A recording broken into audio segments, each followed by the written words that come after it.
I mean, I would like a 40 megabyte file max. So we can do that. But if I'm just wondering what the format would yield us the smallest result, because there's MP3, M4A, Wave. Well, everyone has lossless, MP3 though. Everyone can FLAC. do an MP3. Yeah. MP3 is more demos. Yeah. MP3 is kind of like the Kleenex of audio, but yeah, fair. Also, you can convert WAV files to MP3, but I don't know if that's even necessary, because I can export it as MP3. WAV files, like, oh my, Surfing Safari. Dude, I fucking. Do you remember that band, Neon Demon? Indian? Demos? Nah. Neon Indian, yes. Yeah. Remember how fucking in like 2007 and 8, people were all up on those fucking guys, and it was like, oh, fucking 80s synth is. I would join Fred Armisen on there. Was he in that band? He's in every band now. Well, I know that, but I didn't know he was in Neon Tiger Indian. And also, is Fred Armisen Indian? Yeah, he's in that movie Lion. But I also no.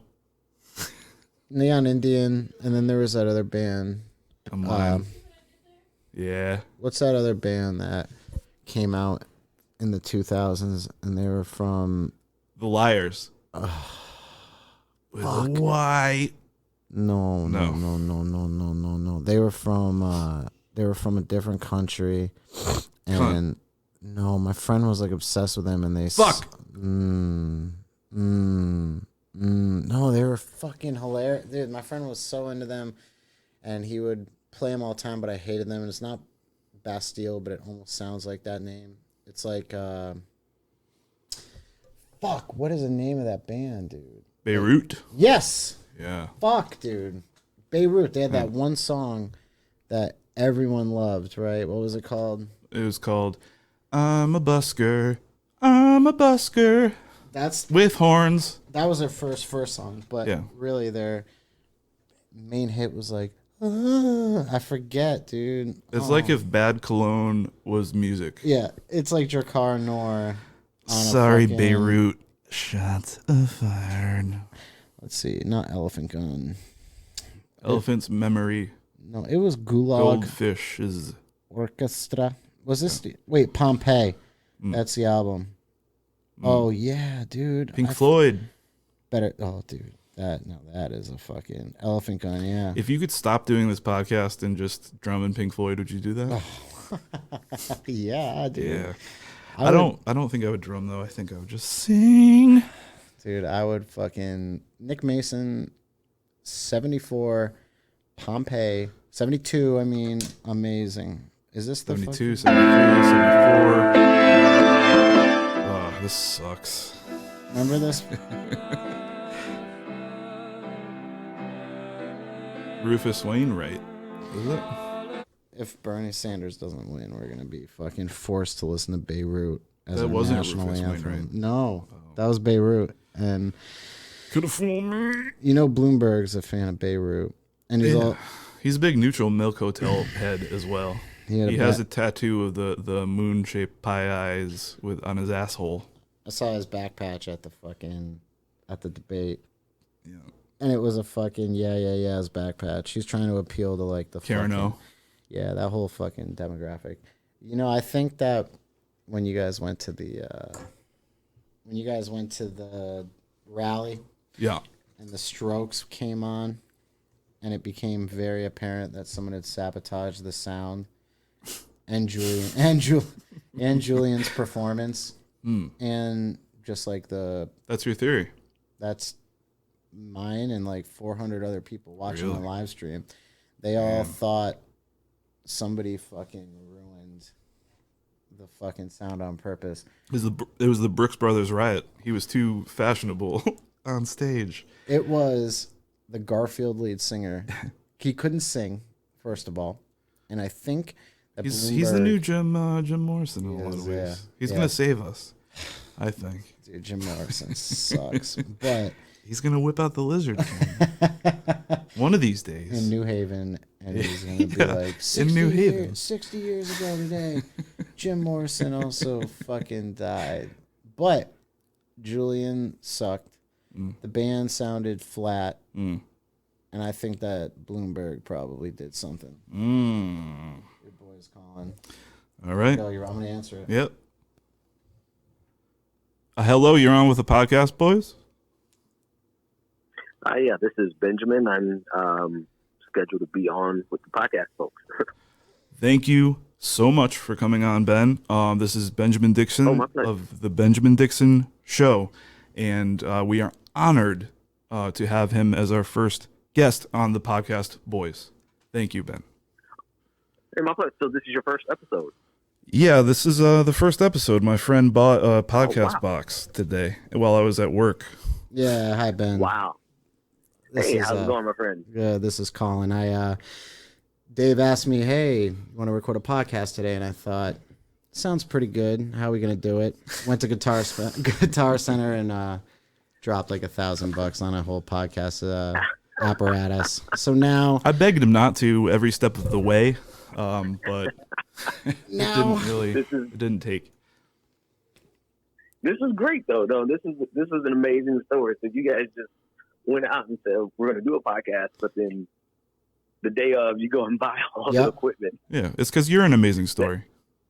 Oh man, hey, I appreciate that. Wait, one good story deserves another, man. So listen, fellas, thanks so much for having me on your first episode. Man. It's our pleasure. So Elizabeth Warren had a good night last night. Yeah, she did. And she worries me now as a Bernie supporter because I feel like they may pivot to her. Right. Once you're done with Buttigieg, I'm getting a sneaky suspicion they're going to pivot to her. Right. They're going to say, I can talk about this at Starbucks. Right. Yeah. Right. And listen, to be clear, like I am a Bernie supporter, but I would most certainly support Elizabeth Warren. I couldn't support her though if they do it through some type of brokered convention. That would still turn the city upside down, I think. Could you talk about that a little bit more? Some of our listeners are not that familiar with podcasts, or some of our prospective listeners, or as Sam Cedar likes to say, some of our ostensible listeners. Yeah, there you go. Okay. Yeah, your well, they're your listeners. They just don't know it yet. Yes. Right. Exactly. So with the brokered convention, Bernie Sanders could go in with the majority of the votes, but not enough in the delegate count to have the lead that, or the spread, the margin that the Democratic Party rules suggest that they have to have. And let me correct myself, they don't suggest it, it is their rule. And if you don't meet a certain threshold, that gives the convention the opportunity to go in the back room and broker a deal for who's going to be the nominee that can get enough delegates. Now, you don't really see broker conventions much through history, at least our modern history, because they are so divisive. And a lot of times you could destroy a party if it's not handled properly. So it usually has a combination. If they did that with Elizabeth Warren, the only way they could stop the streets from going crazy would be to give Bernie Sanders the VP spot, right? But you have to ask yourself, and they figure he's old, like they'll give it to him. You know, if they went with that play, the only way they could satiate the masses would be to give Bernie Sanders the VP spot. But I still think that would be that'd be a problem. So anyway, that's a broker convention, and that's kind of like one of the outcomes that I think is possible because Elizabeth Warren did have a good night last night, and she had a breakout night. Yeah, it was crazy that they all admitted it on stage, that they were down to go to the second ballot, regardless of how many votes or how many delegates Bernie's going to have. They all raised their hand and they all agreed, yeah, we're totally going to screw you out of this if it gets to that. It's crazy. It's crazy that that's even being talked about at this stage, and that, you know, Chuck Todd and the rest of it. Well, the reason for that, the reason for that is because they need to give us time to talk about it every day, time to be angry about it every day, time to tweet about it all day long. So by the time they come around to actually doing it, it is not as repugnant of an idea as it was when we heard it today. Interesting. Right? That is their methodology, rather. Right. Tom Perez, remember when everyone got batshit angry over the fact that the DNC was changing their rules in order to allow Bloomberg to be on stage? Yep. Right? Of course. At the time we were livid. Yeah. But they did it in long enough time for us to be like, okay, let's let them on stage. Right. And so that's what they're doing with this. They're floating this idea of the broker convention. By the time we get to the convention, we'll be out in the streets, but we would have been fatigued and desensitized. So you're saying the people are accepting of their role as set dressing for the inevitable, essentially? Yes. Okay. Absolutely. That's a hell of a way to put it. All right. Well, thank you. So Tulsi Gabbard also had a really great night last night. Oh, poor Was that Tulsi. she at a town hall in Colorado or something? I don't know. That's you're breaking news every day, Ben. Oh, you're just saying because she wasn't on stage, right? She was nowhere to be found. That's Tulsi. I feel like Tulsi should get out. She should have been out. Those are points that we assume will go to Bernie Sanders, but there's some disillusionment amongst the camps. So I'm sure some of those people will intentionally go to somebody like Pete Buttigieg just to stick it to the Bernie bros. Isn't Aspen in Colorado though? That's the irony, right? So I'm not. I mean, I don't know. I just read on Twitter that she was doing that. Yeah. But I haven't seen a single clip of it, so I'm a little suspicious if it's actually happening. It's the Tulsi hologram in full effect.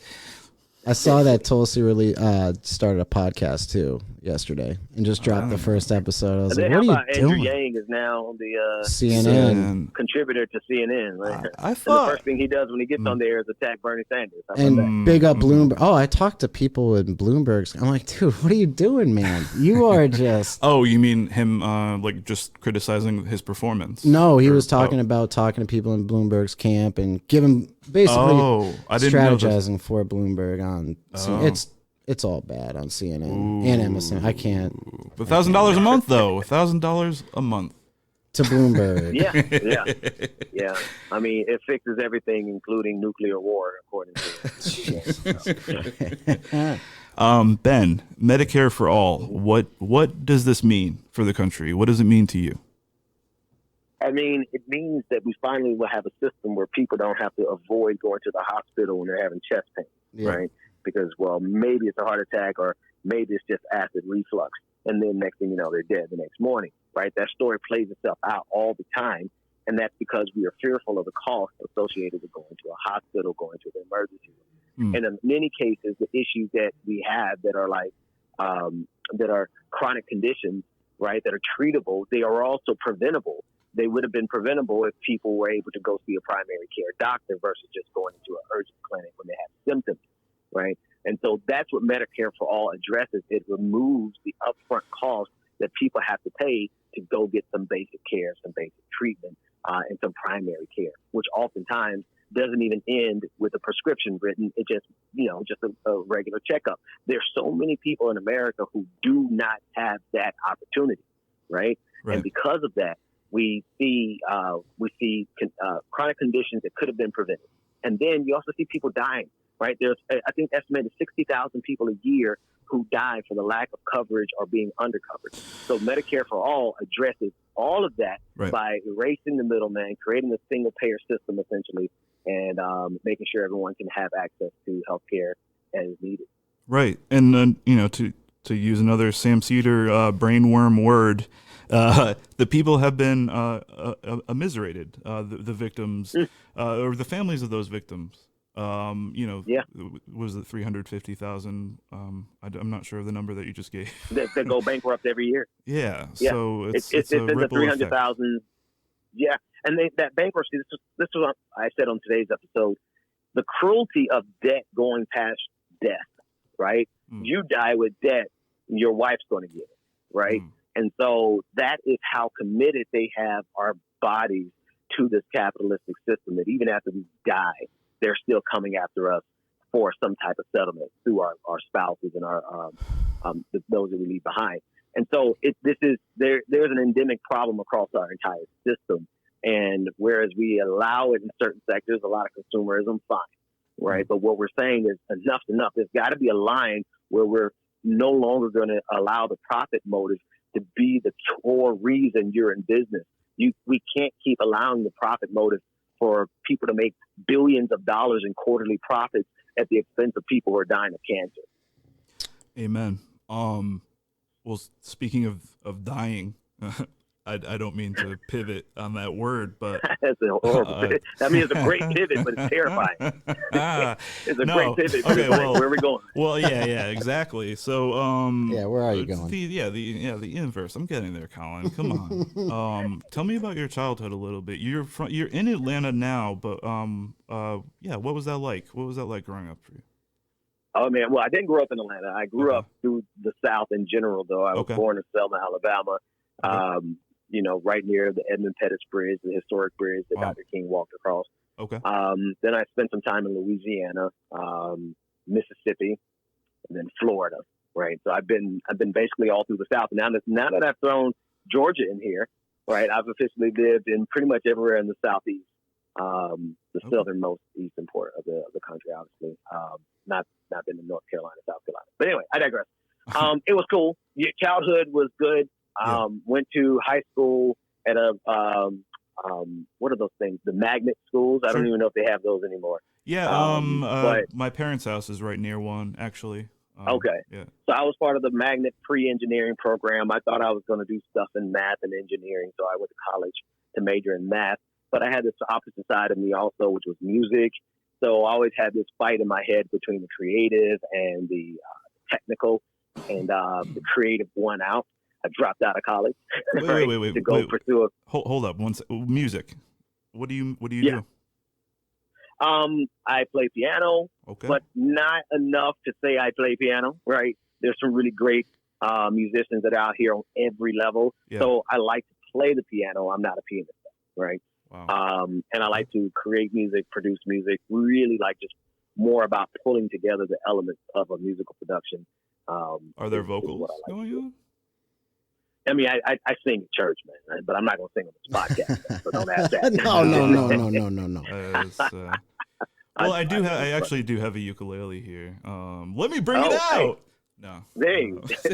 But so anyway, man, it's totally normal. There's nothing spectacular about my growing up except the fact that that I was born in Selma, and I don't think that means anything. So there you go. It's just a joke. Average Joe here. Gotcha. So when did you start getting really into politics and left politics? Yeah. Now that's yeah. So politics for me started in church. My father was a pastor. I guess this is the interesting thing. My father was a pastor for 41 years before he passed away. I listened to him preach just about every Sunday. I don't think I missed a single Sunday for like 20 years. And but what he preached about was really how faith and religion and God and our conception of Jesus is really about helping the people we see around us, right? Like, how do we help the least of these? And the problem that I had growing up was because that's what I heard my dad preaching about how we help other people. But then I turn on the news and I turn on the television and I see all these prosperity gospel preachers talking about all we should care about is abortion, right? And so that really was a struggle in my head when I was a kid that I didn't understand it would really shape a lot of what I do today, which is like, I'm a person of faith, but I'm very, very adamant that the faith that we put into action has to be to help people and not control people's lives. Yeah. You were looking for a lane. You found your lane. That's good. Yeah. But you know what? I'm going to be honest with you. The lane found me. Okay. I know that sounds cliche as hell. No. But that audio clip.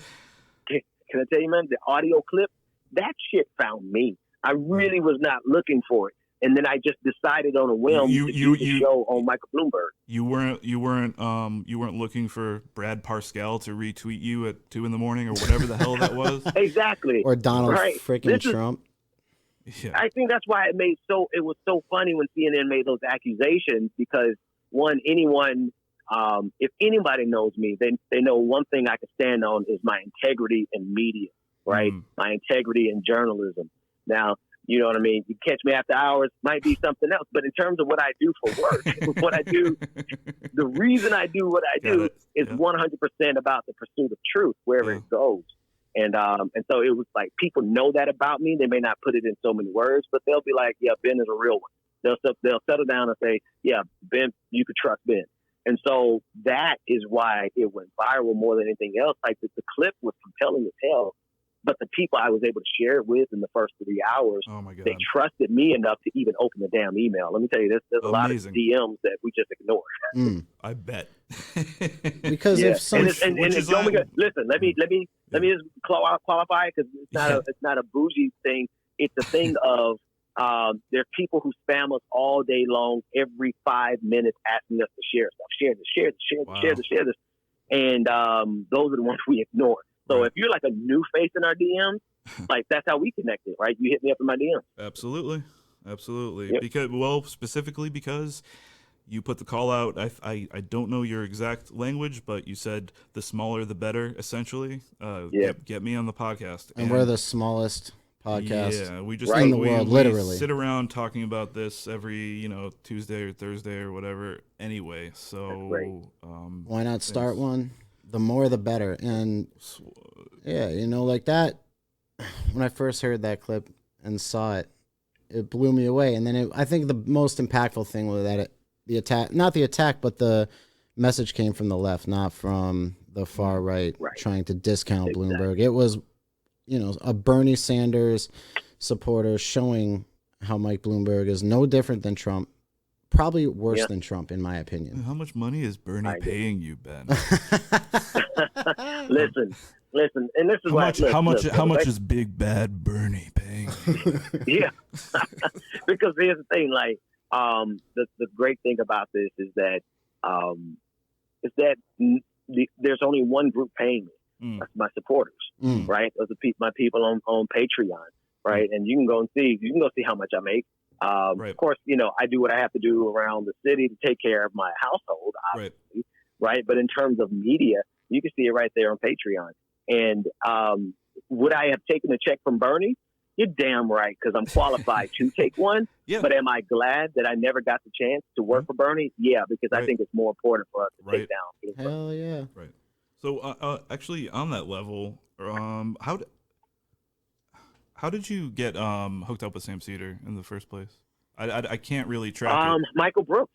Okay. Michael Brooks.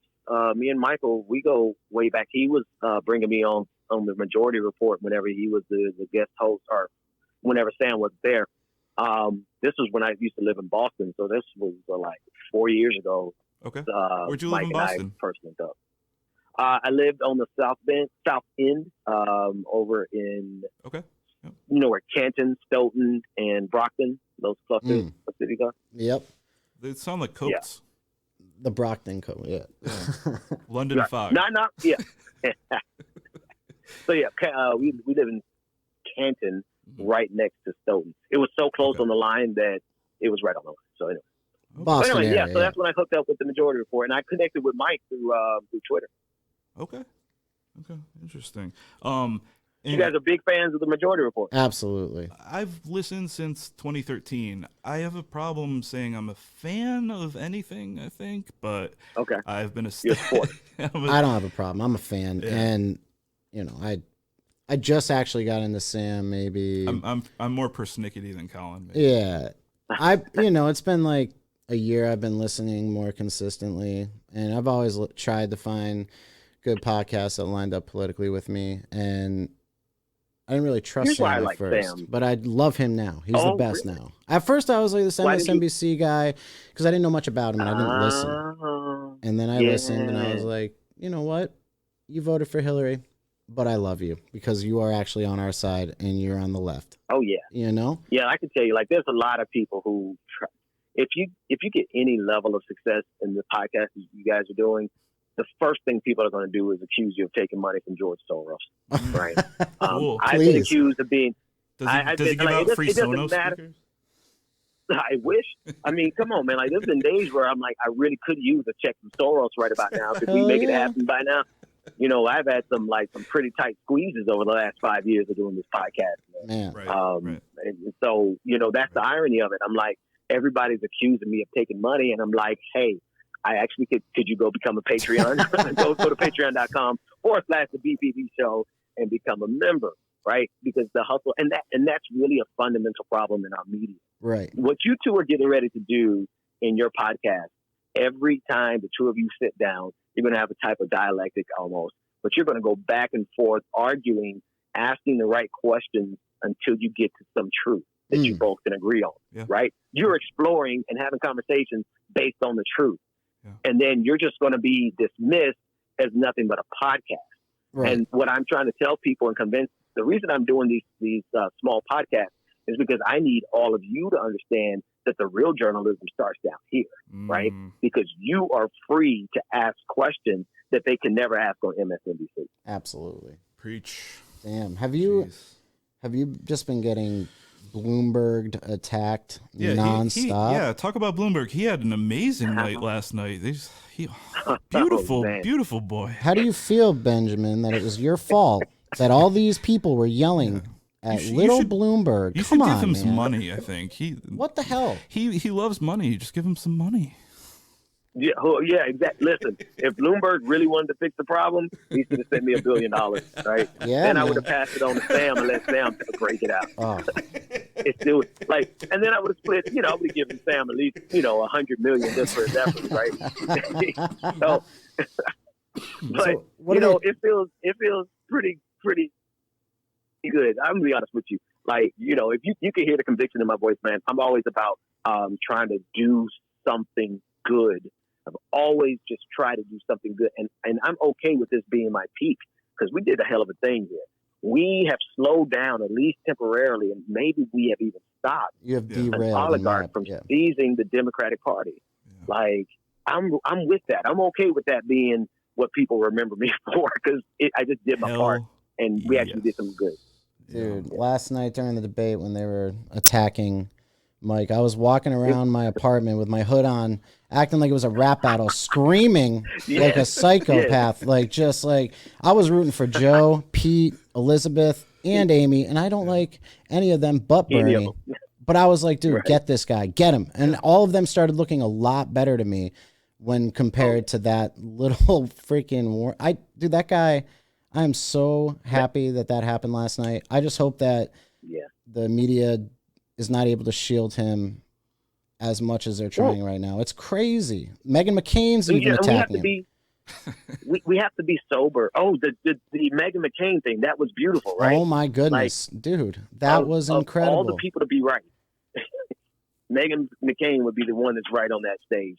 But no, I just think it's really a beautiful thing that he spent $500 million so far building up this image of him that everyone thought he was going to come in and be their hero and their savior. And he got out on the stage and let us know that he is a joke. Yeah. The only thing serious about Michael Bloomberg is his money, but not his persona, not his stage presence. I mean, he might as well not have even come out. But stage presence? Yeah. What exactly? But how does it feel? Exactly. He must terrifying void of charisma. Yeah, he must feel absolutely awful knowing that a podcaster who he probably laughs at has basically crumbled his little presidential campaign. I'm hoping that it's enough that because don't jinx it, Colin. Well, I feel like, don't jinx it, hey, I'm trying not to, but I'm gonna say I feel like your door opening of that clip kind of started a drip of all this other information that we're seeing, the lawsuits, and it became okay to start attacking Bloomberg for his policies and for his past bad actions. And check this out. This is why, let me just throw this in here real quick. I know I'm doing a lot of talking, but you guys are asking great questions. You are, right? You're the man. So and the questions are the things, man. The fact that you guys could ask those questions and point the conversation exactly where it needs to go, that is the specific skill set that is necessary for journalism. Because check this out. The ninth richest man in the world, right? The ninth richest man in the world is running for president, but hasn't said anything to the media, hasn't held a press conference, hasn't been on a debate stage. He's been running the shadow campaign on the side of the entire. He's had his own separate democracy, while the rest of us were over here playing around in Iowa and New Hampshire, right? And so, whose fault is that? Whose fault? Who is supposed to sound the alarm on that? The motherfucking media. Yeah. Where were they? Getting paid, making us get angry with each other's camps over this, and we're all focused on that. And so, only thing that I did, which happens to be the most important thing so far, is that I was able to start the vetting of Mike Bloomberg before the mainstream media wanted to. Amen. Oh, that's amazing. Yeah, you actually vetted him. And that's what we can do. So there was no vetting whatsoever. He came in with his God complex, thought that, I don't know, he had all of the talk show hosts, daytime like a talk mad show. Aardvark, yeah, honestly. Dude, he really is dude, he's the personification of evil. And I think it really came across yesterday. He is just... Oh, they couldn't get over one of my jokes. Oh, come on, They didn't dude. get over You know what else he is? Yeah. I don't want to be ageist, but you know what? At some point, America, do we not see ourselves? Do we not see that we have the elderly on that stage? Yeah. Like, I couldn't tell if his wife, I'm sorry, I'm going to get in trouble with this. I couldn't tell if that was his wife or his mother, because I'm like, seriously? All of them are so old on this stage that they some of them look like, have you ever seen not the Kardashians, but the Kardashians from Star Trek? Yes. Like, Kardashians, like, their necks were floating out like that. And I'm like, do we not, like, it doesn't matter. Here's the thing. The reason their age matters, I got to clean this up now. No, the only reason their age matters. I'm trying to tell you why the age matters. The age matters because Michael Bloomberg clearly does not have the mental faculties to handle the hand-to-hand combat that takes place on those debate stages, right? His brain, you could see his brain calculating, and oops. Yep. Oh, it's Monday. Well, what's the day?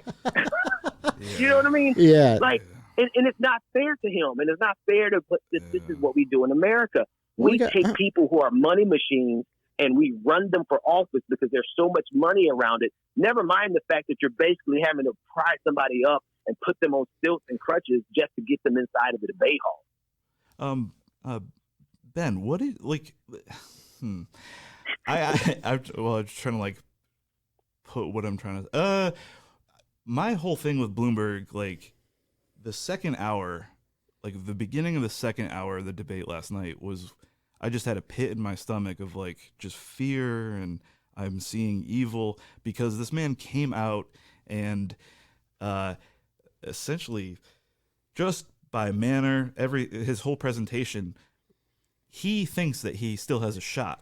He came to that second hour, and that is really terrifying, that we are dealing with a person that behaves like that and has endless capital. That's the thing, man. The capital is the thing. The fact that I don't know, that was a timer? No. Okay. We are running. I didn't know if we're first running podcast. Close to time, but we can go as long as you need to talk. I'm good on time. I'm not, as long as you guys, it's your equipment, so you should be able to go as long as you want, right? That was a Reddit notification. Sorry about that. We'll work out the kinks on the second episode. You know what I love, though? You got it wired in. So was it like your booth? Did you just have to plug your laptop into it, or what all did you have to do setup wise? I bought a Rodecaster. It's like essentially. I know Rodecaster. Yeah, so I bought a Rodecaster, and it came with two really nice condenser mics, and I set up my Windows laptop here, plugged in the USB, Bluetooth my phone, and it is coming through perfect. I did a couple test runs. I was like, damn, this is not bad for what software the software you're running? It has Audacity running on my computer, and then also I record in Audacity as well. Oh, dude, cool. And it has a little SD card that you can record on the actual Roadmaster. So I'm recording both just in case one isn't going to work as well, but it's both. What I love about independent media, there's two things that I love about independent media and why I think I will always do it. Don't get me wrong. If CNN offers me $500,000 a year, I've got kids to put to school. To take Andrew Yang's spot?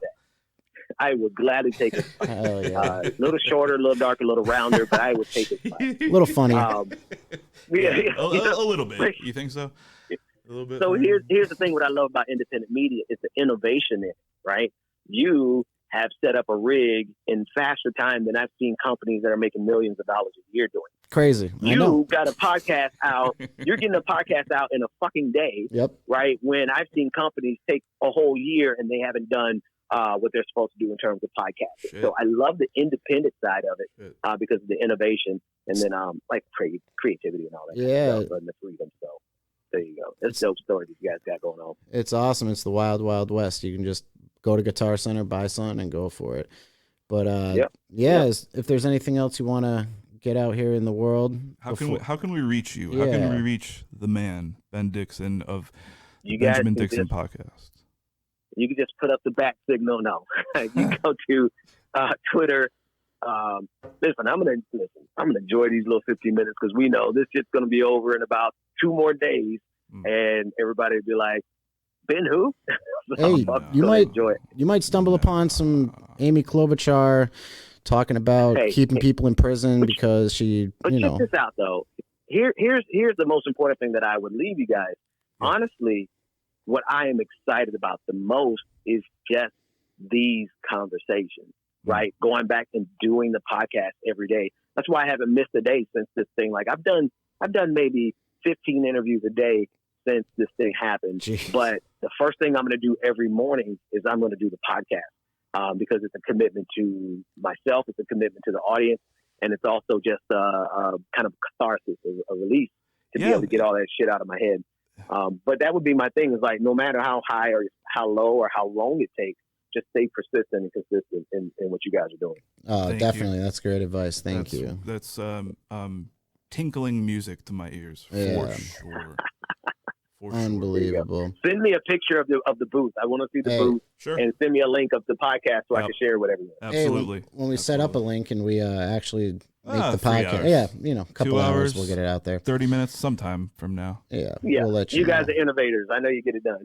Absolutely. We've already got it done, but we can't see it yet. Yeah, not yet. Cool, man. Well, thank you so much, Benjamin. I appreciate it. Keep on fighting, dude. Hey, the pleasure's mine. You do the same. We'll see you on the internet. Awesome, brother. Thank you. All right. Take care. Bye-bye.